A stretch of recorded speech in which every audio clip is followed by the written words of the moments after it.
말씀 운동, 기도 운동을 통하여 성령 받는 우리 모두가 되기를 예수님의 이름으로 축복합니다. 주신 분과 받는 사람만이 아는 그 놀라운 변화의 능력, 증인의 삶과 그 인격됨이 우리의 신앙 여정 가운데 열매로 드러나게 될 줄로 믿습니다. 믿으시면 아멘 하십니다.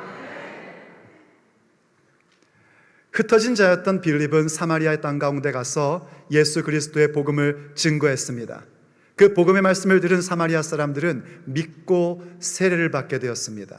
거기서 멈추지 않았었습니다. 빌립의 말씀을 통하여 놀라운 표적과 기사의 사건이 일어났습니다. 사마리아 사람들은 그렇게 예수님을 믿고 세례를 받음으로 말미암아 믿는 자들이 된 것입니다. 사마리아 땅 가운데에 이른바 사마리아 교회가 세워졌습니다. 그건 놀라운 하나님의 일하심이고 하나님의 은혜였습니다. 그런데 오늘 본문은 우리에게 뭔가 좀 특이한 것을 이야기해 줍니다. 분명히 사마리아 사람들이 그렇게 하나님의 말씀을 받았다 하는 그 소식이 예루살렘에 있는 사도들에게 보고가 되었습니다. 보고가 되자마자 사도들은 베드로와 요한 사도를 사마리아에 보냅니다. 그리고 사도들이 그곳에 와서 그들이 분명히 주 예수님의 이름으로 세례를 받았으나 아직 성령 받은 일이 없기에 그들이 성령 받기를 위하여 기도했고 그들에게 안수하니 사마리아 교회가 성령을 받게 되었다는 겁니다.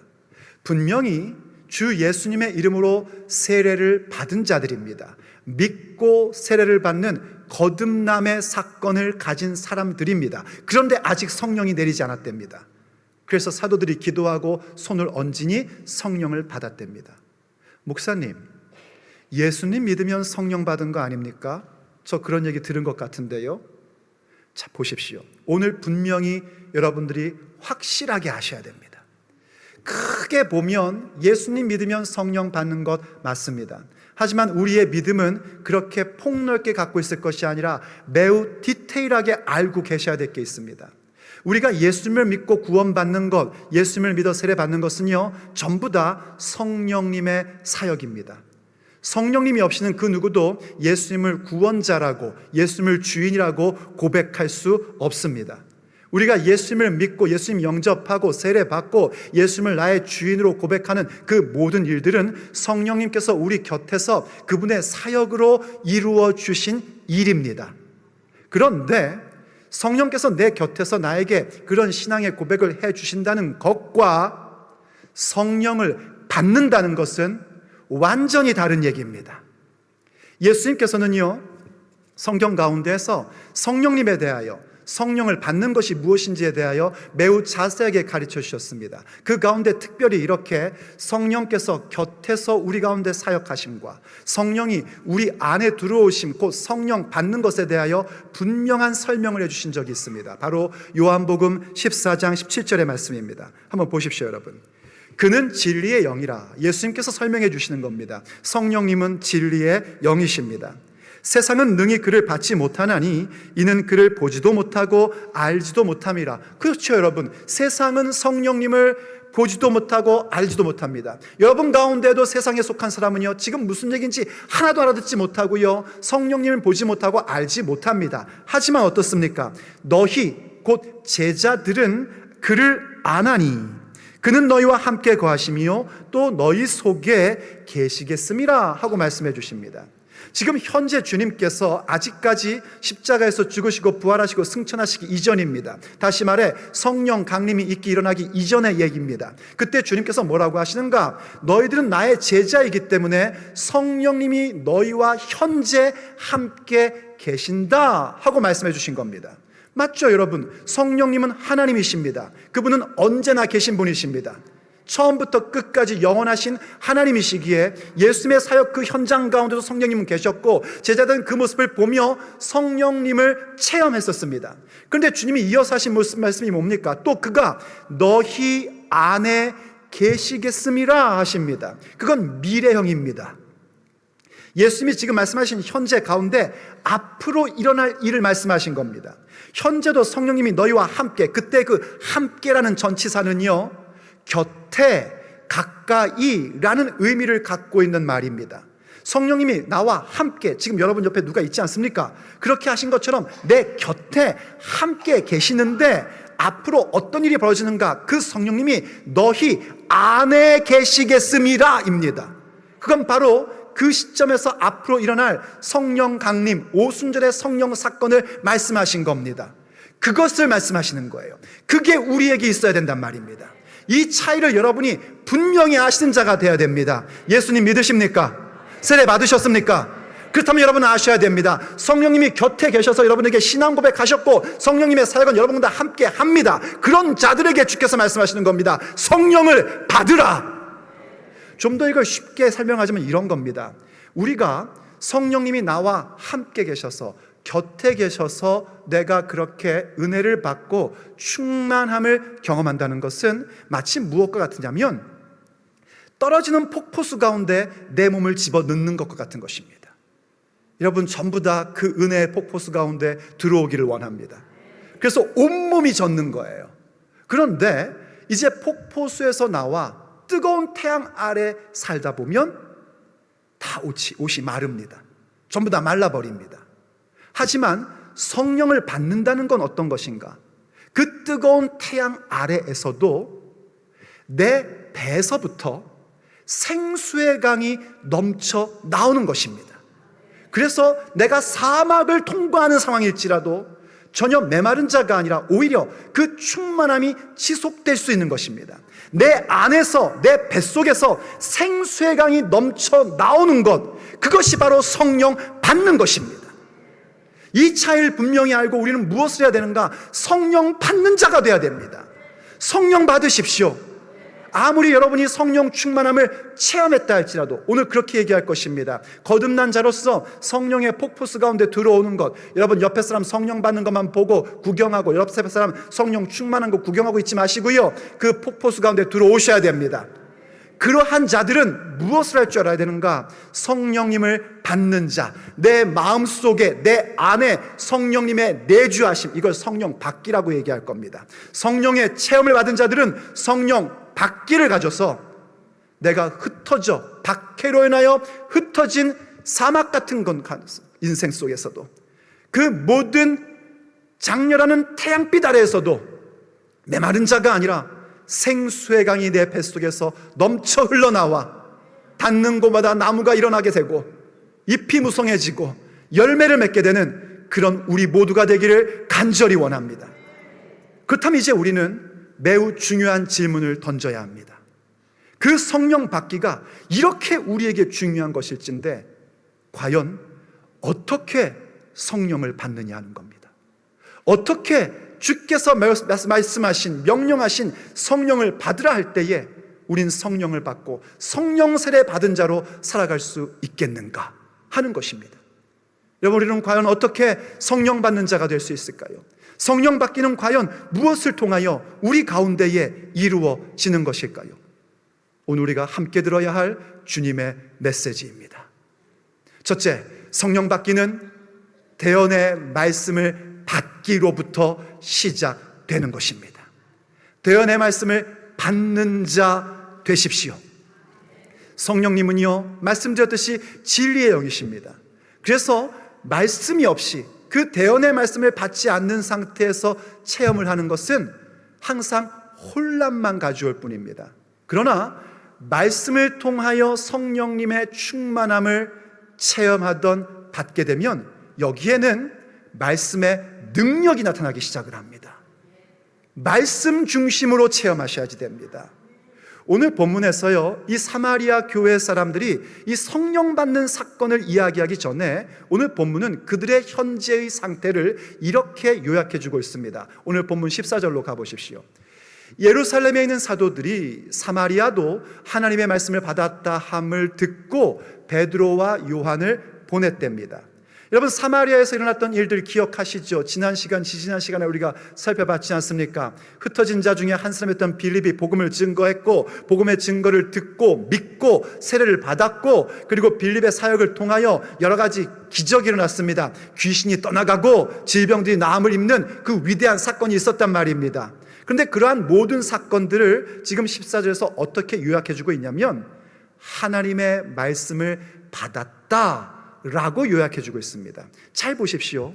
하나님의 말씀을 들었다 하지 않습니다. 또 하나님의 말씀에 대하여 동의하였다라고 하지 않습니다.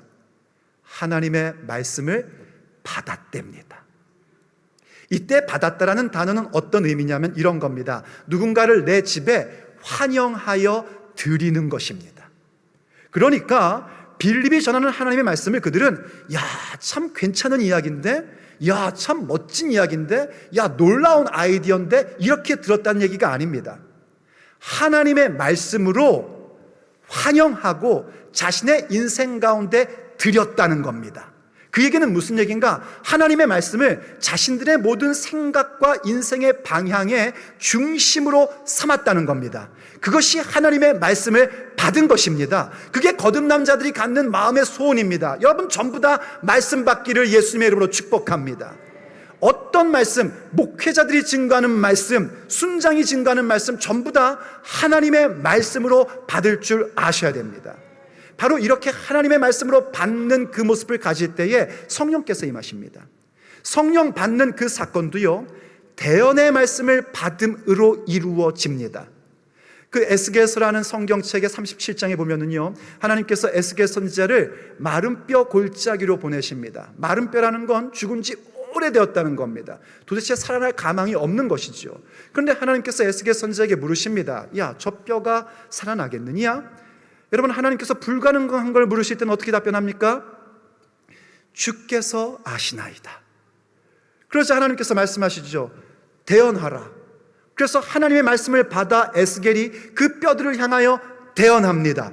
그랬더니 뼈가 뼈끼리 붙게 되고 힘줄이 솟아나고 살이 솟아오르고 가죽이 덮입니다. 뭐가 되었죠? 시체가 되었습니다. 그래서 주께서 물으십니다. 살아나겠느냐? 주님이 아십니다. 너는 대언해라. 여러분, 대언이란 말은 무슨 얘기냐면요, 하나님의 말씀을 받아 선포하는 것을 대언이라고 합니다. 성경에서는 뭐라고도 얘기하냐면 예언이라고도 얘기합니다. 예언이라는 것은 앞니를 맞춘다는 얘기가 아닙니다. 하나님의 말씀을 받아 선포하는 것, 지금 제가 하고 있는 것이 대언이요 예언인 것입니다. 바로 그렇게 하라 그러십니다. 생기야 사방에서 불어와서 저기 한 데 들어가라. 그래서 에스겔 선지자가 하나님의 말씀을 받아 대언합니다. 그러자 생기가 사방에서 불러와 그 시신 가운데 들어감으로 하나님의 큰 군대가 됩니다. 그때 그 생기라는 단어가 무엇이냐면 영이라는 단어입니다. 성경에서 생기, 숨, 영이라는 단어는 한 단어, 루아흐라는 단어의 해석인 겁니다. 중요한 건 뭐냐면요, 지금 하나님이 어떤 걸 보여주신 것인가? 이 에스겔에게 놀라운 환상을 보여주시는데, 하나님의 말씀 사역의 사건으로 성령님의 강림으로 인하여 이 죽었던 인류, 하나님과 단절되어서 완전히 마른 뼈 같은 인류가 어떻게 하나님 나라의 군대 되는가를 보여주신 것입니다. 거기에 핵심이 뭐냐면 성령님인데, 하나님의 영인데, 그게 어떻게 임했는가? 대언의 사건인 겁니다. 그래서 여러분이 말씀을 받을 때에 사람의 말로 받으시면 안 됩니다. 하나님의 말씀으로 받는 자가 되셔야 됩니다. 지금 주의 종을 통하여 나에게 하나님이 말씀을 주시는구나, 내가 환영하여 내 인생 가운데 받아 드리리라, 이 마음으로 말씀을 받으셔야 됩니다. 그래서 데살로니가 전서 2장 13절을 보면 우리에게 이렇게 설명해 주고 있는 것입니다. 이러므로 우리가 하나님께 끊임없이 감사함은, 말씀 사역자들이 하나님 앞에 변함없이 끊임없이 감사하는 것이 무엇인가? 너희가 우리에게 들은 바 하나님의 말씀을 받을 때에 사람의 말로 받지 아니하고 하나님의 말씀으로 받으니 진실로 그러하도다. 이 말씀이 또한 너희 믿는 자 가운데 역사하느니라. 선포되는 대언의 말씀을 하나님의 말씀으로 받을 때 말씀은 능력이 됩니다. 말씀은 사건이 됩니다. 그리고 그 무엇보다 중요한 것, 성령 받는 역사가 일어나는 것입니다. 우리가 나중에 보겠지만은요, 고넬료의 집안 가운데 일어났던 역사가 이걸 확실하게 보여줍니다. 고넬료라는 사람은 이방인이었습니다. 그런데 그가 베드로 사도를 청하여 말씀을 받을 때에 하나님의 말씀으로 받았습니다. 말씀을 듣는 중에 그들이 성령을 받습니다. 저는 여러분 가운데 그 사건이 일어나기를 간절히 원합니다. 말씀을 듣는 중에 성령을 받으니까요, 그 당시만 해도 아직까지 이방인들에게 복음을 전하는 건 교회는 상상하지도 못했었습니다. 그러니 유대인 중심으로 된 교회인들은요, 이방인에게 물 세례 준다는 것은요, 꿈도 꾸지 못했었어요. 그런데 먼저 성령 세례부터 받아버린 겁니다. 그래서 베드로가 얘기합니다. 같이 온 유대인들에게요, 아니 성령 세례 받았는데 누가 감히 물 세례 주는 걸 금하겠느냐. 그래서 물 세례를 나중에 받습니다. 그러니까 물 세례를 받고 안 받고의 문제를 떠나서 중요한 건 뭐냐면 말씀을 받는 것입니다. 세례 받음도 말씀 받았다는 것입니다. 이렇게 말씀을 받는 자 될 때에 성령 받음, 성령 세례가 우리 가운데 임하는 것입니다. 그런데 여러분 주의 깊게 들으십시오. 말씀만 받는 것으로는 안 됩니다. 반드시 하나님의 말씀으로 받은 자들은 주님 앞에 간구하는 자가 되어야 됩니다. 기도하셔야 된단 말입니다. 말씀 받았으면 기도하셔야 됩니다. 그래서 두 번째 성령 받기는 우리에게 어떻게 이루어지는가? 최고의 것을 구하기로 말미암아 우리 가운데 성령 받기라는 그 위대한 역사, 내 인생의 최고의 전환점이 이루어지는 것입니다. 오늘 본문이 그걸 얘기해 줍니다. 사도들이요, 저희들이 말씀을, 하나님의 말씀을 받아서 세례받았다는 소식을 듣고 사마리아 가운데 왔습니다. 그때 뭐 하냐면요, 그들이 성령 받기를 위해서 기도합니다. 왜 그렇게 성령 받기를 위해서 기도했을까요? 왜냐하면 성령님은 일단 하나님이 주시지 않으면 못 받기 때문입니다. 아무리 임영희 목사가 여러분 성령 받기를 원합니다, 그리고 맨날 기도하는 게 우리 교회 성령 받게 해주세요 기도해도 하나님이 안 주시면 못 받는 겁니다. 그래서 일단 기도하는 것입니다. 그러면 왜 그걸 그렇게 간절히 구했는가? 이유는 간단합니다. 성령님이 아니시고는 내가 받은 그 말씀이 내 마음판 가운데 새겨지질 않습니다. 아무리 환영하고 모시어 드려도요, 내 마음판에 새겨지지 않으면 안 됩니다. 성령님을 받으면 내가 받았던 그 말씀이 내 마음판에 새겨지게 되고, 마음판에 새겨지면 그 말씀을 지킬 수밖에 없게 됩니다. 요즘 표현을 하면은요, 마음에 꽂히면, 여러분 뭔가 마음에 꽂혀본 적 있으시죠? 그런 거 없이 사십니까? 뭔가가 마음에 탁 꽂히면 안 하고는 못 견디는 거 아닙니까? 그와 같이 하나님 말씀이 우리의 마음판에 콱 새겨지고 꽂히면 그 말씀을 따라 살지 않고는 견딜 수 없게 된단 말이에요. 근데 그게 어떻게 주어지는가? 성령님이 임함으로 이루어진단 말입니다. 근데 그때 우리에게 요구되는 게 뭐냐면 기도하기입니다. 간구하는 것입니다. 한번 본문 보십시오. 15절 말씀이죠. 그들이 내려가서, 사도들이 내려가서 뭐 했대요? 그들을 위하여 성령 받기를 기도했습니다. 여러분 성경을 살펴보십시오. 기도 없이 성령 받는 사건은 단 한 번도 존재하지 않습니다. 반드시 기도해야 됩니다. 성령 강림 최초에 일어났던 사도행전 2장의 말씀도요, 교회가 모여 함께 기도하기에 힘쓸 때에 성령 강림의 사건이 일어났었습니다. 교회가 위협받을 때도요, 함께 모여 하나님 앞에 간절히 기도할 때 하나님께서 그들 가운데 성령의 충만함을 주시고, 성령의 충만함으로 그들은 밖으로 나아가 하나님의 말씀을 담대하게 선포했습니다. 기도하셔야 됩니다. 간구하셔야 됩니다. 성령님을 내게 달라고 구할 줄 아는 자가 되어야 됩니다. 여러분 사실 성령 받는 사건은 무엇이냐면요, 하나님께서 계획하신 게 우리 가운데 이루어지는 사건입니다. 어떤 계획인가? 새 언약이라는 것을 하나님이 계획하셨습니다. 그리고 그 새 언약의 성취로 인하여 우리 가운데 성령이 임하는 것이에요. 여러분이 예레미야 31장을 가보시면은요, 하나님께서 우리 가운데 새 언약을 약속해 주시는데 그 새 언약의 핵심 내용이 그와 같습니다. 내 말을, 내 율법을 너희 마음판에 내가 새겨줘서 너희로 말씀을 지키게끔 만들겠다. 이게 하나님의 새 언약의 핵심입니다. 그리고 그 새 언약의 성취는 누구를 통하여 이루어진 것인가? 우리 주 예수 그리스도를 통하여 성취된 것입니다. 예수님만이 새 언약의 유일한 중보자이시고 예수님만이 새 언약의 유일한 제물이십니다. 그래서 예수님의 사역을 통하여 완벽하게 이루어진 것이 새 언약의 성취입니다. 그때 과연 어떻게 하나님께서 그 말씀을 우리의 마음판에 새기시는가 하는 것은 에스겔 선지자를 통하여 가르쳐 주셨습니다. 에스겔서 36장 15절 이하를 보면요, 아직 보여주지 마세요. 25절 이하부터 보시면, 여러분 오늘 이 설교 말씀을 여러분의 마음으로 받고 집에 가셔서 꼭 읽어봐야 될 부분들, 예레미야 31장 31절부터 33절까지의 내용, 그리고 에스겔 36장 25절부터 쭉 내려가고 또 37장 한 절반 정도의 내용은 최소한 꼭 읽어보시기를 간곡히 부탁드립니다. 좀 더 알고 싶으신 분들은 아예 31장, 예레미야 31장, 32장, 33장 앞부분까지 좀 읽어보시고, 또 에스겔서는 36장 전체, 37장 전체 그렇게 읽어보시길 바랍니다. 좀 더 알고 싶으신 분들은 이번 주 화요일 DTS 401 마지막 클래스에 오십시오. 그때 예수님의 사역이 어떻게 이 새 언약의 성취를 이루어졌는지가 디테일하게 나올 겁니다. 어쨌든 그렇게 여러분이 에스겔 36장 25절을 쭉 읽어보시면은요, 바로 하나님께서 내 영을 너희 속에 두겠다, 그리고 그들로 하여금 말씀을 지키게 하겠다라고 말씀하십니다.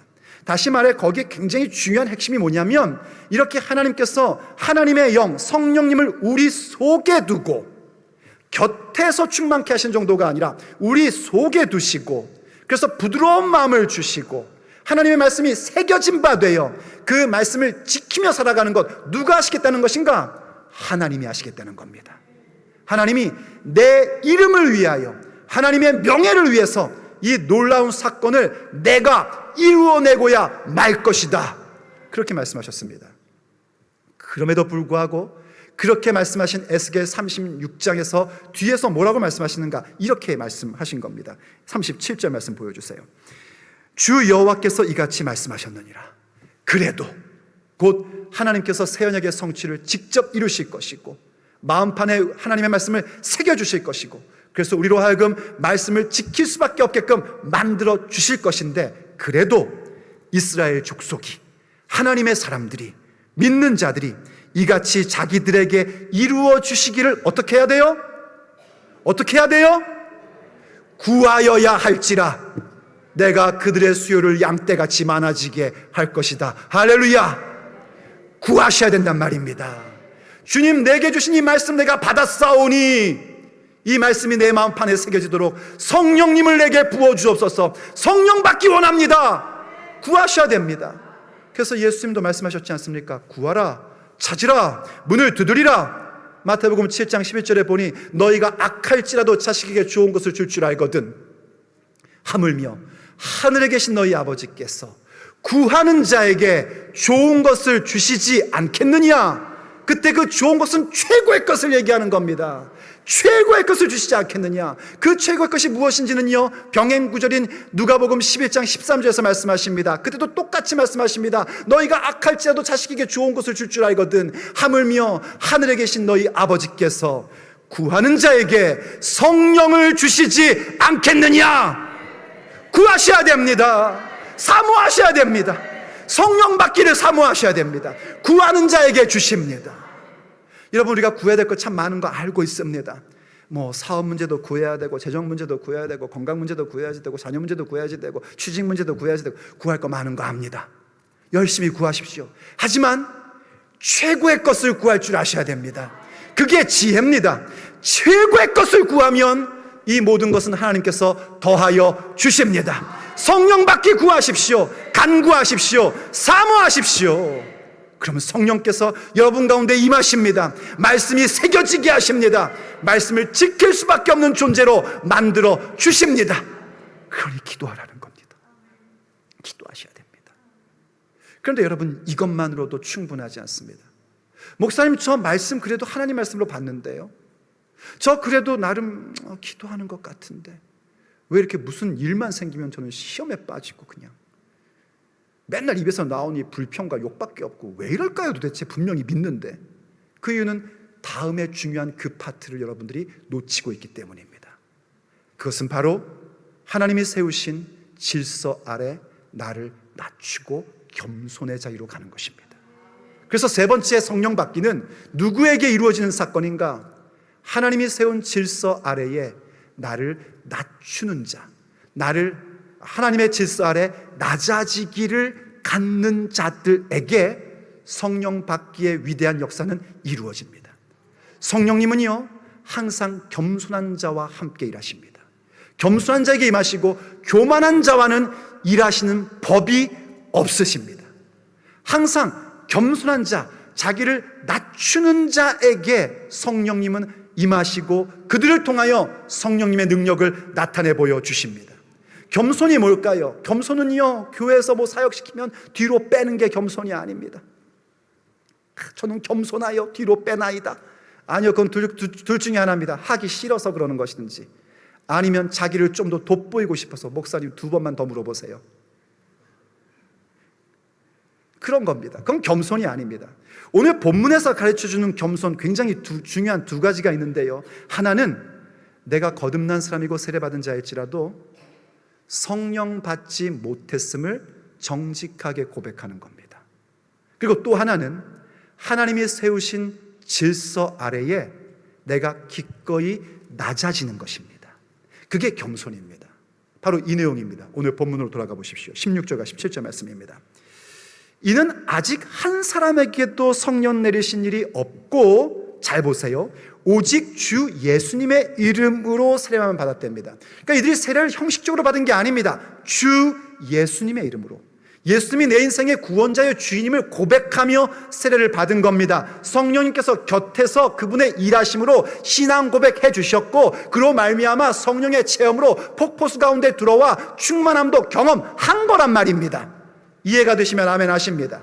그런데 그들에게 문제가 뭔가? 성령 받은 일, 그들 안에 계신 성령님의 내주, 성령 세례, 성령 받기는 아직 아무도 없었다는 겁니다. 그래서 사도들이 내려와서 안수를 했대요.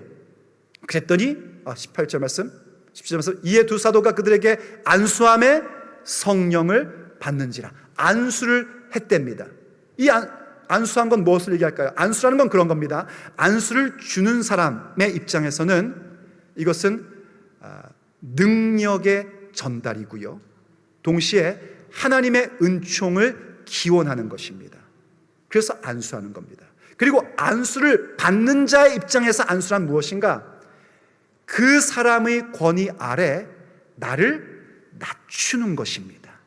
겸손한 자리로 가는 것입니다. 이러한 사건을 통하여 성령이 임한 것입니다. 먼저 여러분, 성령 받지 못했다, 나 아직 내가 성령의 체험은 있지만 성령 받음이 없다, 이걸 인정할 수 있어야 됩니다.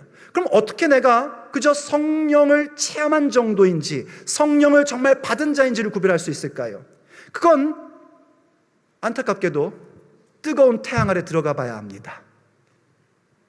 인생 가운데 고난을 받아봐야 합니다. 믿음의 여정이라는 건 여러분 아시다시피 피크닉 가는 거 아닙니다. 관광 가는 거 아닙니다. 순례의 길을 가는 것입니다. 순례의 길에는요, 박해도 있고 고난도 있고, 그리고 비웃음도 있습니다. 예상치 못한 사건을 만날 때도 있습니다. 바로 그 뜨거운 태양빛 아래 들어갔을 때 전부 다 말라버리고, 야, 뭔 일이 이런 일이 생기냐?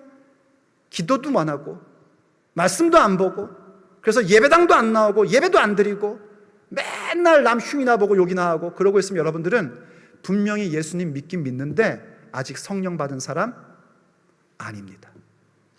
성령 받은 사람은 어떤가? 그들도 그런 일들을 겪을 때 놀랍니다. 두려움도 생깁니다. 이게 뭐지? 하고 의아함도 갖습니다. 왜냐하면 다 사람들이기 때문입니다. 하지만 성령 받은 자들은 다릅니다. 주님 앞에 무릎을 꿇는 그 순간 이해할 수 없는 기쁨이, 도대체 가늠할 수 없는 평강이 내 뱃속에서부터 생수의 강물로 솟아나는 걸 보게 됩니다. 그래서 폭포수 가운데 들어가지 않았음에도 불구하고 지금 내가 있는 그 사막 같은 형편 가운데서도 오히려 나로부터 강물의 역사가 일어나게 되고, 그 강물이 닿는 곳마다 회복의 역사가 일어나게 되고, 그 강물이 닿는 곳마다 나무가 자라나게 되고 잎이 나게 되고 열매를 맺게 되고 치유의 역사가 일어나고 놀라운 사건이 일어나게 되는 것입니다. 그렇게 구별하시면 됩니다. 왜 나 예수님 있는데 이렇게 나는 맨날 사는 게 불평 불만이고 이렇게 변화가 안 되는가? 성령 받지 못했기 때문입니다. 성령의 체험을 해서 그 순간엔 기쁘고 즐거웠는데 태양빛 가운데 나아가서 말라버렸기 때문입니다. 그래서 여러분들이 성령 받지 못함을 정직하게 고백하고 성령의 체험을 달라고 하면서 여러분 체험 받으셔야 됩니다. 이렇게 얘기하면 또 성령 체험은 별거 아닌 것처럼 그렇게 착각하시는 분이 있는데, 성령 체험을 먼저 받으셔야지 됩니다. 성령님을 체험해야 아하 이거구나 하고 알고 오늘 받은 말씀에 대해서 그러니 내가 정말 성령 받는 자가 되어야 되겠구나, 성령 세례 받아야겠구나, 이걸 간구할 수 있고 이걸 사모할 수 있게 되는 겁니다. 그런데 성령 체험에 멈추신 분들 성령 받기를 사모하셔야 된단 말입니다. 그런데 참 이상하지 않습니까? 그러면 그냥 하나님께서 사마리아 사람들이 예수님 믿었을 때에 성령 받게 하시면 되지, 왜 굳이 예루살렘에 보고가 들어가고 사도들을 보내시고 사도들이 안수하기 전까지는 성령 받는 것을 허락하지 않으셨을까? 여러분, 빌립도 성령 충만한 사람입니다. 빌립의 사역을 통해 귀신들이 떠나갔고 질병이 낫는 역사가 있었습니다. 온 성이 기뻐했었습니다. 그런데 보십시오, 빌립은 그 사마리아 사람 누구에게도 안수를 하지 않습니다. 여러분, 안수 함부로 하는 거 아닙니다. 함부로 안수 받는 거 아닙니다. 오히려 빌립은 예루살렘에 있는 사도들에게 보고를 합니다. 그리고 사도들이 와서 안수를 했더니 그제서야 하나님께서 성령을 내리십니다. 왜 그랬을까? 오늘 본문은 직접적인 이유를 얘기하지 않습니다. 하지만 성경 전반은 이 이유를 우리에게 알게끔 해줍니다. 그것이 바로 질서입니다. 하나님 나라의 교회의 질서요. 질서라는 건 왜 있는 것인가? 그냥 우리가 하는 일들 잘하고 싶어서 그런 거 아닙니다. 교회의 질서란 무엇이냐면 평안에 매는 줄로 성령이 묶어주신 것을 힘써 지키기 위하여 주어진 것입니다. 질서란 평화를 묶는 끈과 같은 것입니다. 그리고 그 하나된 것을, 평안의 줄로 하나된 것을 지켜나가는 게 질서입니다. 다시 말해 질서는 교회를 세워가는 것입니다. 지금 사도행전 8장은 어떤 상황이냐면요, 예루살렘에만 있던 교회가 이제 박해로 인하여 흩어져서 온 유대와 사마리아까지 복음이 증거돼 교회가 세워지는 사건인 겁니다. 사마리아 교회가 세워졌는데 만약 그때 그냥 빌립을 중심으로 해야 하나님께서 성령을 부어주시면 어떤 일이 생기는가? 아직 처음 복음 확장의 사건이기 때문에 예루살렘 교회와 사마리아 교회는 그렇게 되면 더 이상 하나로 존재할 수 없습니다. 그냥 예루살렘 교회는 예루살렘 교회고 사마리아 교회는 사마리아 교회고 이렇게 돼버립니다. 그래서 하나님이 교회를 세우시는 그 질서를 위하여 사도들의 권위 아래에서 성령 받는 사건을 허락하신 겁니다. 그래서 그 뒤에 보면 예루살렘 교회, 사마리아 교회, 안디옥 교회, 그 위에 세워지는 모든 교회들은 바로 이러한 논리, 이러한 하나님의 질서로 말미암아 교회의 하나된 모습을 갖고 있었던 겁니다. 오늘날도 마찬가지입니다. 오늘날도 하나님께서 교회에 하나된 그 모습을 갖게 하시고자 질서를 세워주십니다. 그리고 누구에게 성령 주시는가? 그 질서 아래에 나를 낮추는 자에게, 기꺼이 그 질서의 권위 아래 들어가는 자에게 하나님이 성령 받기를 허락해 주십니다. 여러분, 가정에서도 마찬가지입니다. 여러분의 가정은 가정교회입니다. 하나님께서 가정교회에서도 남편과 아내라는 질서, 부모와 자녀라는 질서를 세우셨습니다. 남편과 아내 가운데 누가 머리인가? 남편입니다. 아무리 못나고 부족해도 남편이 머리입니다. 부모가 머리입니다. 그와 같이 한 지역교회 가운데서도 하나님은 질서를 세워주셨습니다. 장로와 젊은이라고 비교되고 있는 리더와 팔로워들을 세우셔서 그 질서 가운데에 자기를 낮추기를 원하십니다. 그렇게 하여 성령 강림이 우리에게 이루어지는 것입니다. 성령 받는 자 되는 것입니다. 한번 베드로전서 말씀을 보십시오. 베드로 사도가 베드로전서 5장 5절에서 이렇게 얘기합니다. 젊은 자들아, 이건 단순히 나이 젊은 사람들을 얘기하는 게 아니에요. 오늘날의 말로 하면 교회에서 따르는 자들아, 팔로워들아 하고 얘기하시는 겁니다. 이와 같이 장로들에게 순종하고, 이때 장로도 단순히 나이 많은 사람, 어떤 직분자를 얘기하는 것이 아니라 우리를 이끄는 자들을 얘기하는 거예요. 너희 팔로워들아, 너희 이끄는 자들에게 순종하고, 그 다음에 보십시오. 다 서로 겸손으로 허리를 동이라 합니다. 내가 이끄는 자라고 해서 교만해지는 게 아니라 팔로워든 리더든 서로 다 겸손으로, 서로 겸손으로 허리를 동이는 거예요. 왜 그런가? 하나님은 교만한 자를 대적하시되 겸손한 자들에게 은혜를 주시느니라. 그래서 그 다음 6절, 그러므로 하나님의 능하신 손 아래에서 어떻게 하래요? 겸손하라, 낮아져라. 때가 되면 너희를 높이시리라. 할렐루야. 그러니 여러분, 하나님의 질서 아래에 나를 낮추는 자가 되십시오. 기꺼이 낮아지기를 가지십시오. 성령 받는 자 되는 것입니다. 성령님은 겸손한 자들에게, 자기를 낮추는 자들에게, 하나님의 질서 가운데 교회를 세우기 위하여 나를 기꺼이 낮추는 자에게 임하십니다. 성령 받기가 이루어지는 것입니다. 성령 받으셔야 됩니다. 성령 받는 자 되십시오. 성령님을 받아야 여러분이 하나님의 말씀으로 받는 그 말씀이 내 가슴 속에 놀라운 하나님의 말씀으로 새겨진 바 되고, 새겨져야 그 말씀을 지켜나가는 자가 될 수 있는 것입니다. 그러니 그것을 위하여 간구하십시오. 기도하십시오. 간절히 구하십시오. 성령님은 구하는 자에게 임하십니다. 구하는 자에게 주시는 은혜입니다. 그리고 그것을 위하여 하나님이 세우신 질서 아래 가운데서 겸손하십시오. 나를 낮추십시오. 그때에 성령 받기는 우리 가운데 이루어집니다. 그 순간 우리의 삶은 그 자체가 증거가 됩니다. 하나님이 살아계신 하나님이라는 사실, 성령님이 우리 가운데 함께 하신다는 그 사실, 우리가 하나님의 자녀라는 그 사실, 예수님만이 온 인류의 유일한 구원자이시며 우리의 주인이라는 사실이 우리의 삶을 통하여 확실히 증거됩니다. 그러니 성령 받는 자 되십시오.